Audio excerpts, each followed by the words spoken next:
do, and this is so ironic,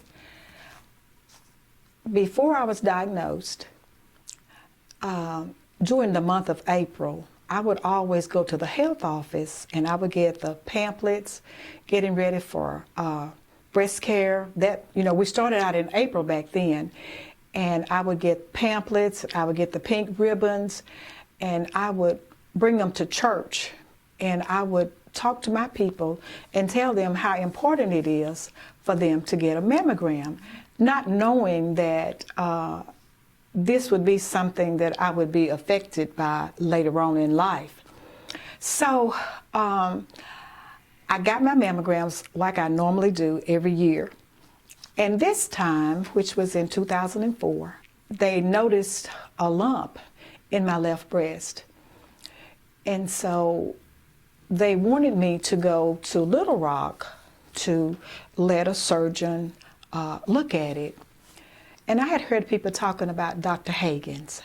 He is definitely a God-sent man. I got an appointment with him, and I took my mammogram with me at that particular time. And so when I got in Dr. Hagens' office, he looked at my mammogram. He said, "I've got to have a mammogram from Baptist Health." And I didn't understand why he couldn't use the one that I brought. But I found out later on how he is and what he really wants to do the best that he can for you. So he scheduled me a mammogram while I was there.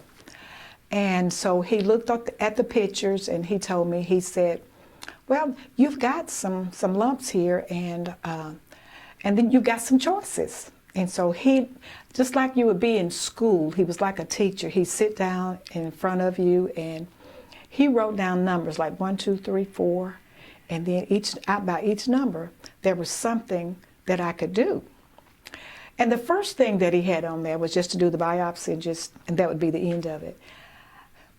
But me, at that particular age that I was, I said, "Oh, Dr. Hagens, I think I want you to go ahead on and I want to do a mastectomy." So he said, "Now that's your choice." He said, "Because that's on my choices here, and that was the number 4 choice." I mean, I was way down the number. So went on and got all this was going on, and it was just moving fast. It was moving fast. And this was in the month of October, 2004. I was really wanting to just get well. This was cancer, and I knew some things that it could do to you, but I just wanted to get well. I wanted to be well. So he scheduled my surgery. Dr. Hagens he's an awesome. Again, I'll tell you how he's awesome. He's just a God-sent man. He even tells you when you get ready to have surgery, when you go to his office, that he's already prayed for you. And when you get somebody like that to say that, you're okay. You're okay. And so my surgery was scheduled for December the 15th, and everything was well. I have a very big family, and they are very supportive. My church, I have that support. I have God in my life. And then where I worked at school at that particular time, that was another support system that I had. And I think when you're dealing with anything, especially with cancer, or anything that's big, that's in your life, that's life-changing, having support, knowing that God, the faith that you have in Him. I have my family, I have my church family, and I have my work family. And all of that helped me. I just know it just helped me to where I am right now. And in December, I will be a 19-year cancer survivor.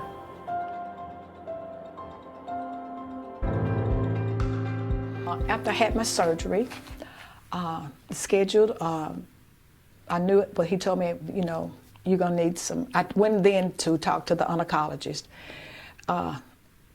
They were God sent. He was God sent. His last name is Nair, Dr. Nair, but he has a first name that is long. I call them baloney. It starts with a B, and it's real long, and I couldn't pronounce it, and so I just called him Dr. B, you know. And I think that's what a lot of them call him. And then he talked to me about, he said, "Look, you're going to get well. We're going to take care of you." You know, he assured me that the drugs that I was going to use, which were real powerful, I used, it was 2 of them that was mixed together, adriamycin, Cytoxin. He also gave me some Ansimid for nausea. And at that particular time, I didn't know anything about steroids. And so he gave me Decatron.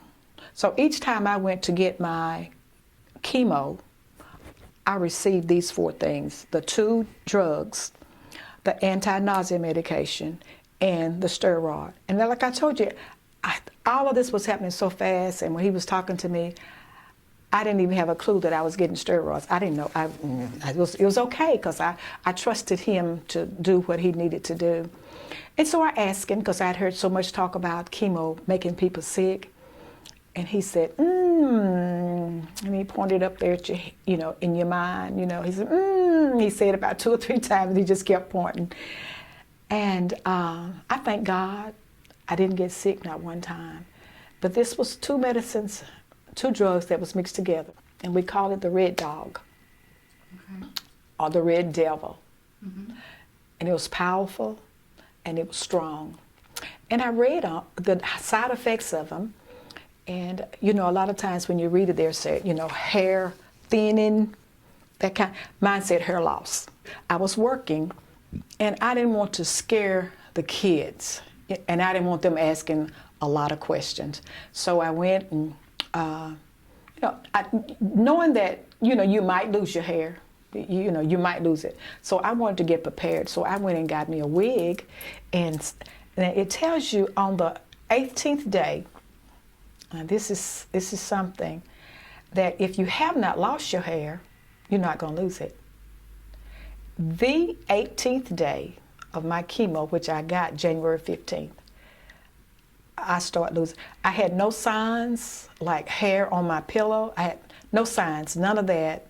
I didn't see any of that, any signs of me losing my hair. So I'm thinking, hey, you know, I'm okay. I'm not going to lose my hair. The 18th day, I got up.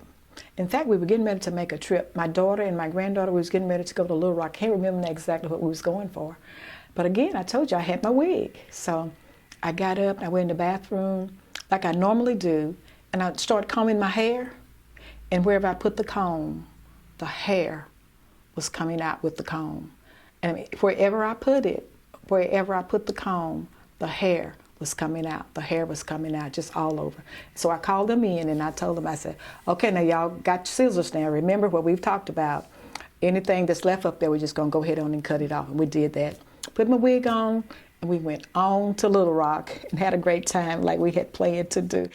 I had 8 rounds of chemo. I did them on Thursdays. And I kind of rested Friday and Saturday. Remember, I had those drugs that I would take, the one that was with anti-nausea. I would get that prescription filled, and I didn't get sick at all. And my oldest sister, her and her husband, they took me to Little Rock to get my chemo each time I had to have it. Now they're both dead now, but she was just like my mom. She would even bring things, put things in the car just in case I did get sick. She thought of things like that. I didn't. She would look, she said, well, where are we going to eat today? You know, that was just, and I'd tell her, I said, that's your choice, wherever you want to eat. And I felt like eating when I finished with my chemo. I would do chemo on Thursdays, and Fridays and Saturdays, I would just kind of just rest a little bit. You know, I did my normal things. I didn't stay in bed. I didn't do none of that. And on Sunday, I went to church. And that was my routine.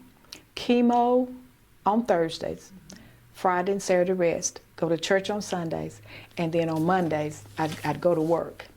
So that the week that follows, the chemo week, I would get a shot to help build me up. Now remember, I told you that the doctor in my oncologist was he was a concerned doctor. He wanted you to get the best, and he didn't want you to miss a chemo treatment. That was one of the things that he really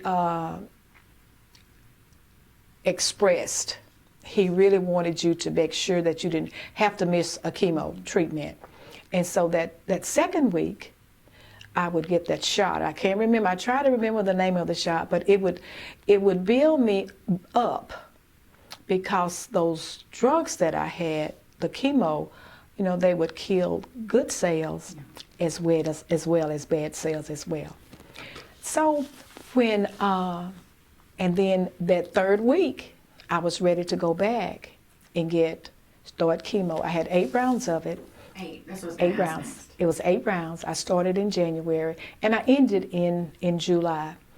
And it wasn't bad, because remember I told you Dr. Nair says that a lot of that is in your mind and in your mind. And I just kept myself focused on positive things, and because I wanted to be well. I wanted to be well.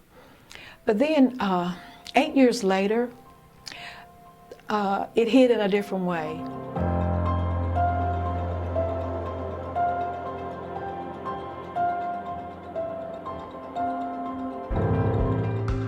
My daughter was on vacation, and while she was there trying on bathing suits, she felt a lump. And she said, well, I just don't want to mess up my vacation with this. I'm not going to even think about it. I'll get it checked out when I get back. And, she didn't even call me then. She didn't even call me. She just said, I'll get it checked out.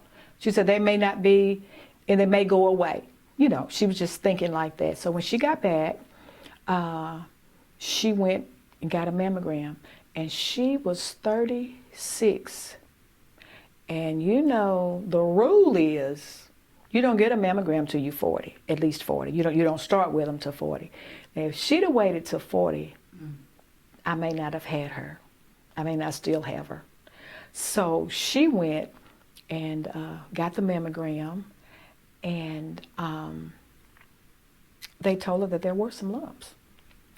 But they wasn't sure if it was cancerous or not. And the next couple of days, they called her and told her that they've tested the lumps and that they are cancerous. So she calls me and she says, she was just crying, just devastated. And she said, Mama, I have cancer, and I just had a mammogram and they've said that it is cancer. And she was just crying, going on and on and on, trying to talk and trying to tell me, what was going on. And so I told her, I said, okay, we're gonna fight this. We can do this. We've got God on our side. I tried to just calm her down so she could think. And she was in Little Rock at that particular time. So I said, I'm on my way to Little Rock to be with you. And so she said, well, Mama, I think I'm gonna be all right. And I said, no, I'm on my way. I'll be there. I'll be there shortly. So I went on up there, and I let her cry. I wanted to let her do that so she could get that over with, because we was going to be in fast mode then, she's going to use the same doctors that I use. And that's what she did. We went to Dr. Hagen's, had a mammogram with him, because it's something about, he likes those mammograms coming from where he is. And then it was cancerous.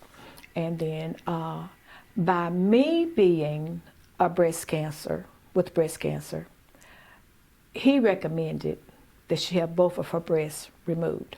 So she was okay with it. I mean, because I had just calmed her down where now she could actually think and make decisions. And so she had it scheduled for June the 26th of 2012. She had it scheduled. Her surgery was scheduled for that. Room full of family. Like I told you, we've got a large family, and we are supportive. And so we knew we had God on our side. We knew we had our family on our side, and we knew we had our church on our side. And her surgery was successful. and she was able to get reconstruction within several months. Everything went well for her, and she only goes like once a year for for certain tests and all of that. But during that time, they gave her like hormone therapy for it, and it was a needle, and it was that long, and they stuck it in her stomach. It would be in her stomach. Was it harder watching your daughter go through it than when you went through it? A lot harder. And again, I had been an advocate for breast care, for mammograms, getting your mammogram, and getting tested and going to see if you have cancer and all that. So I had been an advocate for that. So I was kind of like a cheerleader, and I wanted to get myself well. I wanted to get myself well. But when it hit her, it was a little different. Yeah. Just a little bit different, just a little bit different. Yeah, it's hard when it's your kids. It's hard when it's your kids. But we knew we had to get in. In fact, when she does her testimony, she talks about getting in a mode. You getting in a mode to work things out. And that's what we did together. We got in that get well mode, and it didn't stop. Like when you get that diagnosed, these are the things that you got to do, and those are the main things that you want to focus on. Is the things that you got to do for yourself to get yourself well. Mm-hmm. And then that's how she did. She said, and in her testimony, she'll say that, well, my mama let me cry a whole day, and then she said, now you're gonna have to, stop crying, and get yourself together so that we can get you well, because I wanted her well. I wanted her well like I was going to be well. Mm-hmm. And then when I found out that, and the good part about when you have the cancer, if it's just in that area, that's the good. That's just God working. That's just God working, and it hadn't gotten anywhere else in your body. Mine was just in that area, in that left breast. Hers was in the right breast, in that particular area, and you take it out. You get treatments, and you pray, and you ask God to heal you, and to take care of you as you go through those 3 or 4 steps that you got to do. And that's what He did. He did it for me, and He did it for my Wendy, and. In fact, she celebrated 11 years. I think I'm correct. And, in June.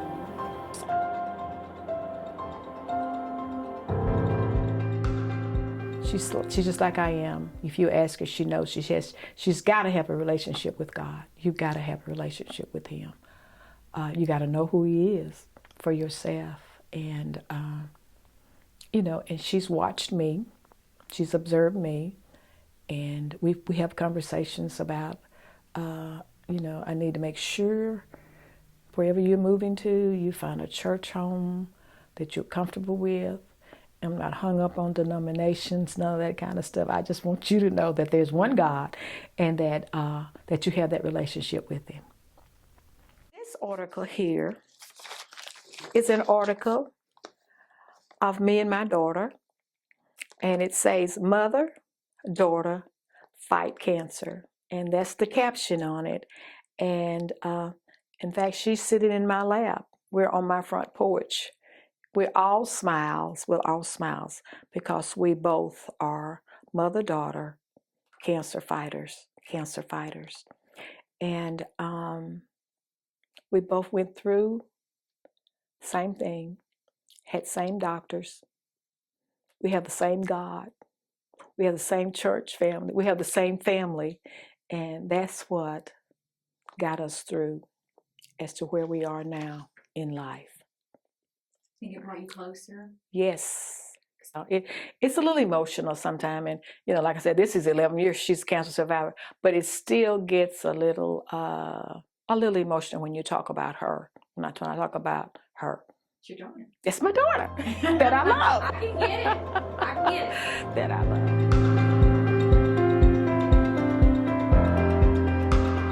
love. Early detection. Early detection. Do your self breast exams. Do those daily while you're in the shower. And if you're not sure how to do that, talk to me. I can tell you it's real simple. And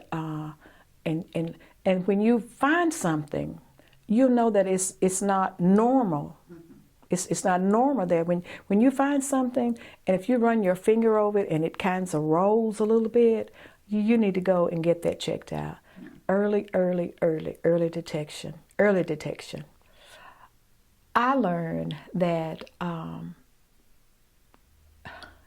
you got to have a relationship with God. You got to have one with Him. You got to know who He is and how important He is to you. You got to know Him for who He is and what He can do, and and what He says that He can do. You got to believe in. You got to have that faith. That has kept me these 19 years, and just knowing that He's good, and He's all that, and He's all that.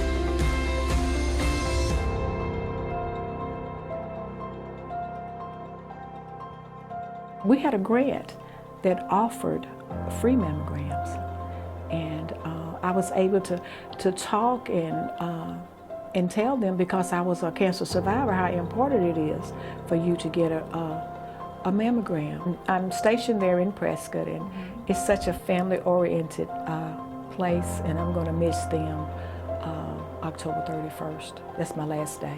I just want to thank you for allowing me to share today with you. I've really enjoyed it. And thank you so much for calling me. And